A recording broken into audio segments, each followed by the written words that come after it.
Hello दोस्तों, कैसे हैं आप सब। उम्मीद करती हूँ आप सब अच्छे होंगे। दोस्तों, सीरियल तुमसे तुम तक के आगे आने वाले अपकमिंग एपिसोड में अब आप देखने वाले हैं कि गायत्री देवी को आई अपने छोटे बेटे की याद, यानी कि हर्षवर्धन के छोटे भाई की याद, वो भी जल्द एंट्री करते हुए कहानी में दिखाया जाएगा। अब अन्नू जो है वो पीछे पीछे उसके घूम रहा है। उसको पता चल चुका है कि उसके आर्यवर्धन की शादी होने वाली है। वह लड़का जो है वह हर्षवर्धन का छोटा भाई है। काफी साल पहले वह घर छोड़कर चला गया था। उसके बाद वह कभी वापस लौट कर नहीं आया था।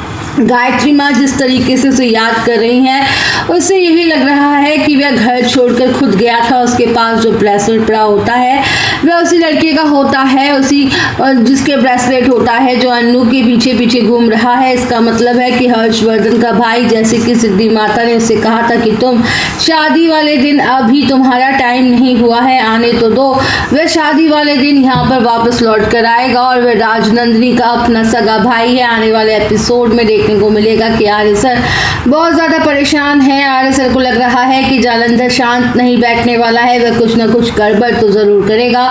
तो यहाँ पे वो झेंडे आता है और झेंडे को भी यही बात बताते हैं। तो झेंडे कहता है कि तुम परेशान मत हो, हम लोग मिलकर उस जालंधर का कुछ न कुछ तो कर ही लेंगे, क्योंकि शादी वाले दिन वो कुछ तो गड़बड़ करेगा, ये तो हमें पूरा यकीन है। पर उसको जो भी करना है, जो कोशिश करेगा ना, वह सब वो नाकाम हो जाएंगी। इधर देखेंगे कि मीरा जो है वो काफ़ी ज़्यादा गुस्से में आ चुकी है।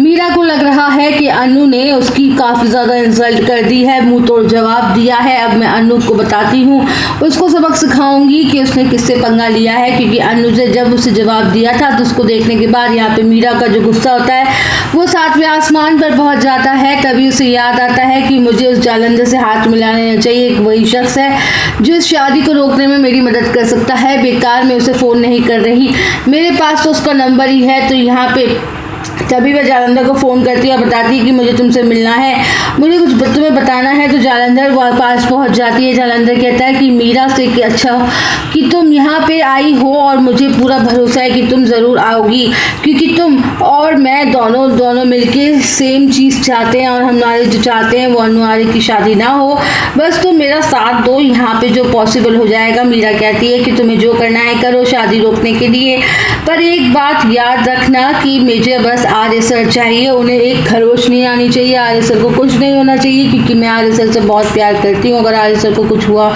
तो मैं तुम्हें जिंदा नहीं छोड़ूंगी। तो जालंधर कहता है कि तुम परेशान मत हो मैडम, आर्य को कुछ नहीं होगा, मेरा मकसद बस आर्य की बर्बादी है। आर्य इसका वो अजीज चीज़ छीननी है जिसके लिए उसमें जान बसती हो, मुझे आर्य से कुछ नहीं चाहिए। और इतना कहते ही मीरा से कहता है कि तुम परेशान मत हो, तुम जैसा चाहती हो वैसा ही होगा, बस शादी में रोकना है हमें, कैसे भी आपको मेरा साथ देना पड़ेगा।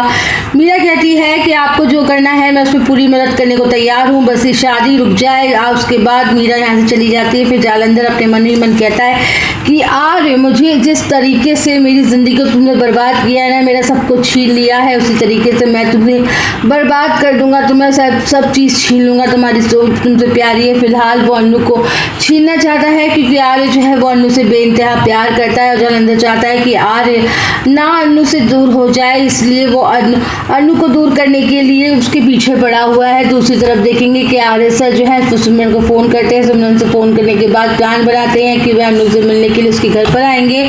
और यहाँ पे पेंट वाले का काम चल रहा होता है अन्नू के घर में। आर्य सर भेज बदल कर आते हैं तो अन्नू सोचती है कि पेंट करने वाले लोग आ गए हैं। वे अंदर आने के बाद वह जानबूझकर अन्नू को परेशान कर रहे होते हैं। तो अन्नू सोचती है कि कितना बदतमीज़ है ये पेंट वाला। उसके बाद वो उससे पकड़ लेते हैं और उसके बाद वो अपना मुँह से पर्दा हटाते हैं और वो समझ जाती है। अन्नू भी शॉक हो जाती है कि ये तो आर्य सर है।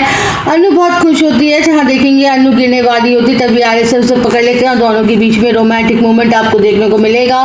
उसके बाद जो सिमरन जो है वहाँ से जा चुकी होती है, क्योंकि सिमरन को पता होता है कि आर्य सर आने वाले हैं। सिमरन ने पहले ही आर्य सर को बता दिया था सब कुछ, और वो जानबूझकर वहाँ चली जाती है। फिर यहाँ से देखेंगे कि दोनों साथ में क्वालिटी टाइम स्पेंड करते हैं। दूसरी तरफ गोपाल और पुष्पा गए होते हैं लोन का काम फाइनलाइज करने के लिए, अपने घर को गिरवी रख देते हैं। और ये बात अन्नू को फिलहाल नहीं बताते हैं, लेकिन अन्नू को काफ़ी ज़्यादा टेंशन हो रही होती है कि शायद उसकी मम्मी पापा कुछ तो छुपा रहे हैं। बहुत जल्द देखेंगे कि आर्य और अन्नू की शादी धूमधाम से होती नजर आएगी। इधर गायत्री गायत्री माँ भी तैयारी कर चुकी हैं पूरी शादी की। मीरा जालंधर भी तैयार हो चुके हैं उनकी शादी को रोकने के लिए।